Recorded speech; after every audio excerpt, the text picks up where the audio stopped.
Morning everyone. आज हम लोग पढ़ेंगे मौर्य वंश के बारे में। मौर्य वंश की स्थापना आप लोग जानते हैं चंद्रगुप्त मौर्य ने किया था 305 में, सॉरी 322 में। 322 से 298 ईसा पूर्व तक उसका शासन रहा था। मौर्य वंश के संस्थापक चंद्रगुप्त मौर्य है। उसे ही भारत का प्रथम मुक्तिदाता भी कहा जाता है, भारत का प्रथम स्वतंत्रता सेनानी कहा था। मौर्य वंश की जानकारी दो तरीका से मिलता है, एक साहित्यिक और पुरातात्विक। साहित्यिक में अर्थशास्त्र जो कि चाणक्य लिखे हैं, इंडिका जो कि मगस्थनीज लिखे हैं, पुराण और मुद्रा रक्षक जो कि विशाखदत्त लिखे हैं। अब बौद्ध धर्म जैन धर्म के ग्रंथों से मिलता है। पुरातात्विक में अभिलेख से, मृदभांड जिसको टेराकोटा भी कहते हैं, स्मारक और चित्रकला से जानकारी मिलती है। एक नाम सुने होंगे चाणक्य, कौटिल्य, विष्णुगुप्त, उसी का नाम है सब। तो वो रहते थे इसी मौर्य वंश से पहले नंद वंश का शासक थे और उसके अंतिम शासक थे घनानंद। उसी के दरबार में चाणक्य रहते थे और उस बहुत क्रूरता शासक थे वो। बहुत ही क्या बोलते हैं उनको, अयास टाइप के शासक थे। तो चाणक्य उसके दरबार में रहते थे, उनको हर तरह से बताते थे कि जहाँ पे गलती करते थे, लेकिन उनको अपमानित करके दरबार से निकाल दिया। तो अपमानित करके निकाल दिया, तब उसने सोचा था इसको बदला लेंगे। तो उसका नज़र चंद्रगुप्त मौर्य पर और उसे उसी योग बनाकर वो गुरु बन गए उनके, और उसके योग बनाकर मौर्य वंश की स्थापना किया उस घनानंद को हराकर। चंद्रगुप्त मौर्य को बौद्ध धर्म और जैन धर्मों में क्षत्रिय कहा गया, जबकि ब्राह्मण साहित्य में उसे क्षुद्र कहा गया है। यूनान से भी संबंध थे उसके चंद्रगुप्त मौर्य के। तो जस्टिस स्ट्रिबो और मेगस्थनीज ने उसे सेंडोकोटस कहा है, और एपेनिया प्लूटार्क ने उसे एंडोकोटस कहा है। सेंडोकोटस और एंट्रोकोटस शब्द चंद्रगुप्त मौर्य के लिए क्या उपयोग किया गया, ये पुष्टि किसने किया था? इसकी पुष्टि विलियम जोन्स ने किया था, जो वही विलियम जोन्स जो कि एशियाटिक सोसाइटी ऑफ बंगाल की स्थापना 1784 में किया था। 305 में सेल्यूकस निकेटर से युद्ध हुआ था चंद्रगुप्त मौर्य का, जिसमें सेल्यूकस निकेटर की हार हो गई थी। इस हार में तब सेल्यूकस निकेटर को चंद्रगुप्त मौर्य ने 500 हाथी दिए थे, क्योंकि हाथी की वजह से उसकी हार हुई थी। इसके बदला में सेल्यूकस निकेटर ने अपनी पुत्री का हाथ हेलेना का चंद्रगुप्त मौर्य के हाथ में दिया था, और 4 प्रांत दिया था। काबुल के आसपास के 4 प्रांत उनको दिया था। मेगस्थनीज के बारे में बात करते हैं, जो कि इंडिका पुस्तक लिखे हैं। तो वो सेल्यूकस निकेटर के दरबार में रहते थे, जो कि ये चंद्रगुप्त मौर्य के दरबार में रहते थे। 2-3 साल रहे थे उसके दरबार में। आगे बढ़ते हैं। चंद्रगुप्त मौर्य की बहुत बड़ी सेना थी, 6 लाख की लमसम उसकी सेना थी। अंतिम समय में जैन धर्म को अपनाकर चंद्रगुप्त मौर्य श्रवणबेलगोला कर्नाटक में चले गए, और जिस विधि से वो मरे थे उसको संलेखन विधि या संतरा विधि से कहते हैं, मृत्यु को प्राप्त हुई थी। हेलेना से एक पुत्र हुआ था, जो कि वो शासक आगे नहीं बना। दूसरी पत्नी का उसका पुत्र बना, जो कि बिंदुसार था। बिंदुसार का दूसरा नाम अमित्रघात है, जिसको शत्रु विनाशक कहते हैं। इसका शासनकाल 298 से 273 ईसा पूर्व तक था। ये आजीवक संप्रदाय के थे। जैन ग्रंथों में इसे भी सिमसेन कहा गया है। अब देखिए आगे देखते हैं। सीरिया के शासक को बिंदुसार ने अंजीर, वाइन और दार्शनिक के लिए पत्र लिखा था, लेकिन वहाँ सीरिया में ये कानून था कि वहाँ दार्शनिक नहीं भेजा था, लेकिन अंजीर और वाइन उसने बहुत मात्रा में बिंदुसार को भेजा था। आगे फिलाडेल्फियस का एक अति था, राजदूत था, जो कि बिंदुसार के शासन काल में आया था। तो डायनोसिस। अब देखिए 2 तरह क्वेश्चन बन जाता है। मेगस्थनीज किसके दरबार में आया था? तो वो हो गया चंद्रगुप्त मौर्य के दरबार में। अब डायनोसिस पूछ लेगा, जो कि फिलाडेल्फियस का था राजदूत, किसके दरबार में आया था? तो बिंदुसार। ये पूछ सकता है, इसलिए बता दिए। तक्षशिला में 2 विद्रोह हुए थे। तक्षशिला वही जो कि सेल्यूकस निकेटर वहाँ पे शासक था, जो कि चंद्रगुप्त मौर्य उसको जीता था और अपने हेलेना बेटी से शादी करवाया। कौन? तो सेल्यूकस निकेटर। वहीं पे तक्षशिला में 2 विद्रोह हुए थे। तो बड़े बेटे को बिंदुसार ने अपने सुसीम को भेजा, तो वो नहीं उसको सही से संभाल पाए। फिर दूसरे बेटे अपने अशोक को भेजा, उसने इसको सही से संभाल लिया। आगे देखते हैं। ये जो है वर्णन देवादयान बौद्ध ग्रंथ में ही वर्णन किया गया है। तक्षशिला में 2 विद्रोह हुए थे, ये वर्णन बौद्ध ग्रंथ है एक देवादयन, उसमें वर्णन किया गया था विद्रोह के बारे में। आगे बढ़ते हैं। 98 से 273 ईसा पूर्व तक किसका शासन रहा था? तो बिंदुसार का। बिंदुसार आजीवक संप्रदाय। आगे देखिए 269 से 232 ईसा पूर्व तक किसका? अशोक का शासन काल रहा। इस 4 साल के अंतर में 273 था उसका बिंदुसार का, तो यहाँ 269 है। इस 4 साल के शासनकाल में कहा जाता है, तो महावंश एक ग्रंथ है, उसी में कहा गया है कि 99 भाइयों की मृत्यु करके, हत्या करके अशोक फिर उसके बाद गद्दी पे बैठा था। ये तो सिर्फ बौद्ध धर्म में ही कहा गया और किसी से जानकारी नहीं मिलता, ये तो संभव ही नहीं है। 4 साल में 99 भाई का हत्या जन्म कब लिया? तो आगे देखते हैं। अशोक राजा बनने से पहले कहाँ का राज्यपाल था? तो अवंती का था। पहले 16 महाजनपद था, तो उसमें अवंती का राज्यपाल था। पुराण में अशोक को अशोक वर्धन कहा गया और मौस्की अभिलेख और गुर्जर अभिलेख में उसे अशोक ही कहा गया है। अशोक को ज्यादातर प्रियदर्शनी या देवानाम प्रियदर्शनी भी कहा जाता है। 261 ईसा पूर्व में कलिंग पर आक्रमण के बाद बौद्ध धर्म पर 261 ईसा पूर्व में जब कलिंग पर आक्रमण हुआ था, तो उसके बाद बौद्ध धर्म अपनाया था। वो कौन? अशोक। तो चंद्रगुप्त मौर्य कौन सा धर्म अपनाया था? जैन धर्म। और बिंदुसार कौन सा? आजीवक संप्रदाय, आजीवक संप्रदाय के प्रतिपादक थे वो। और ये अशोक बौद्ध धर्म के, याद रखिएगा। तो अंतिम मौर्य वंश के शासक थे बृहदत्त, याद रखिएगा। अब देखिए एक क्वेश्चन और पूछा जाता है जो कि हम बताते हैं।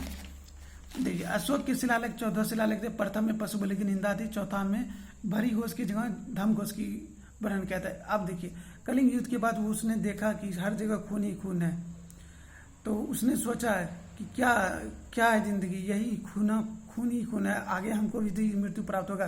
तो उसने धम घोष की घोषणा की, मतलब धर्म नीति से युद्ध होगा, खून से नहीं होगा। 5वां धर्म महापात्रों की नियुक्ति। 7वां और 8वां तीर्थ यात्रों का वर्णन। 13वां कलिंग युद्ध का वर्णन।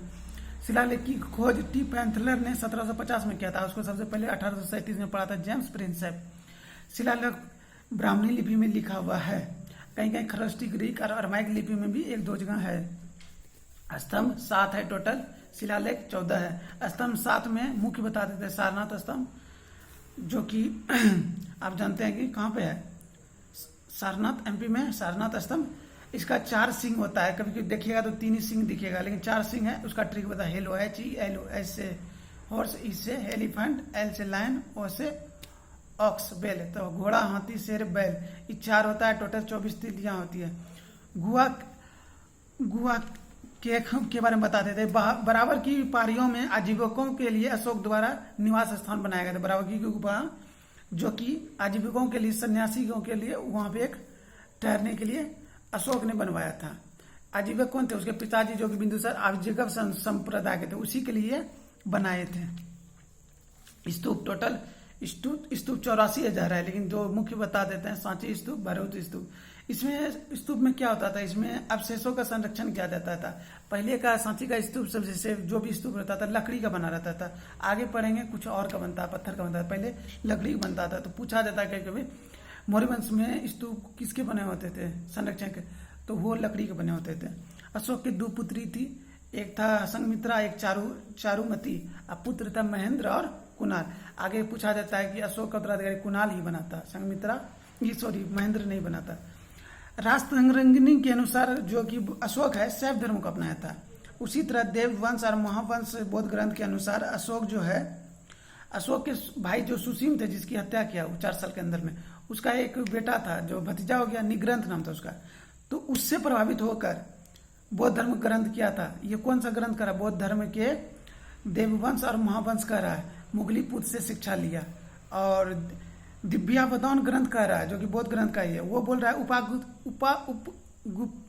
उपगुप्त से प्रभावित होकर बौद्ध धर्म की शिक्षा लिया था अशोक।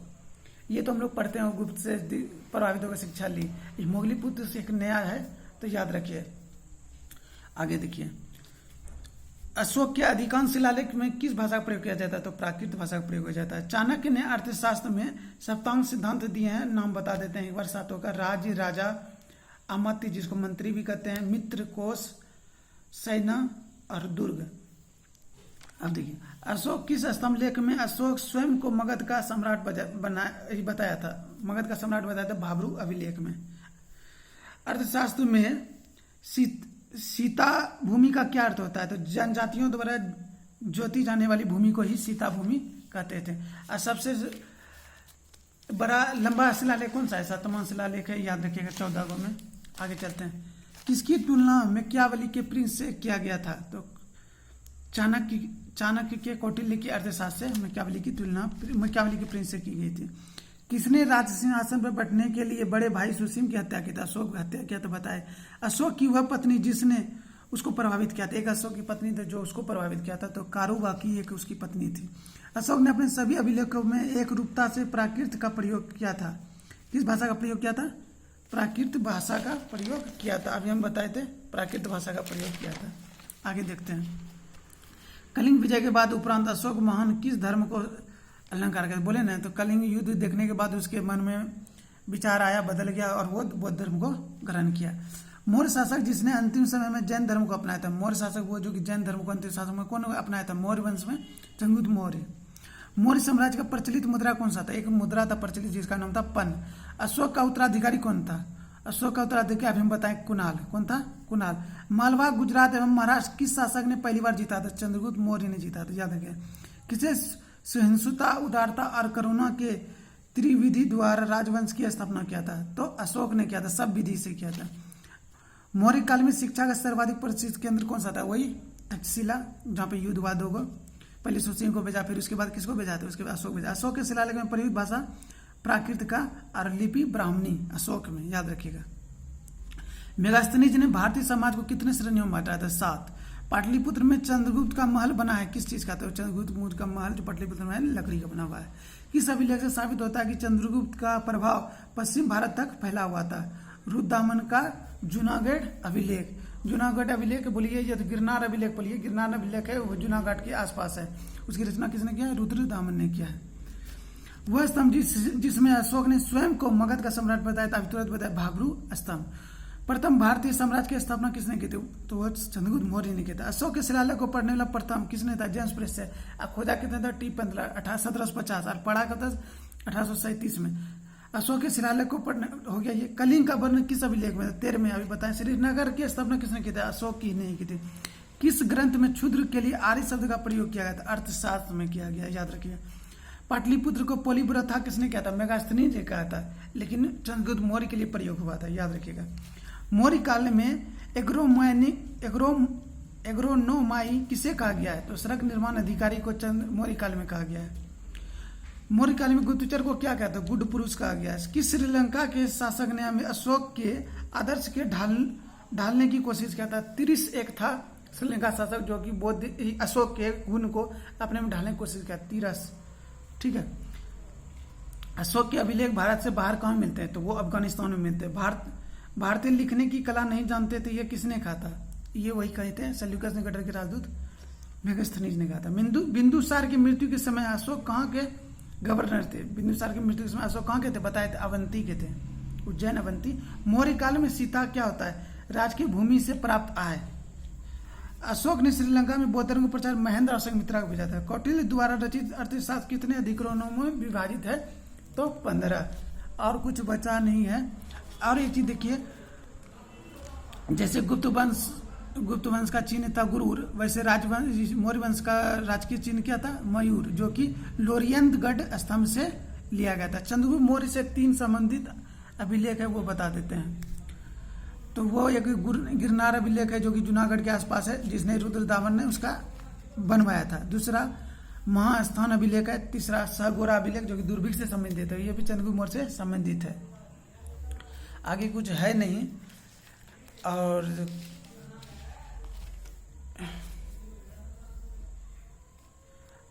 याद रखिएगा 2-3 पॉइंट जो बताए हैं वो याद रखिएगा। जैसे मेगास्थनीज किसके दरबार में आए थे? मेगास्थनीज किसके दरबार में आए थे? चंद्रगुप्त मौर्य के दरबार में। डायनोसिस किसके? बिंदुसार के दरबार में। उसी तरह याद रखिएगा। धन्यवाद।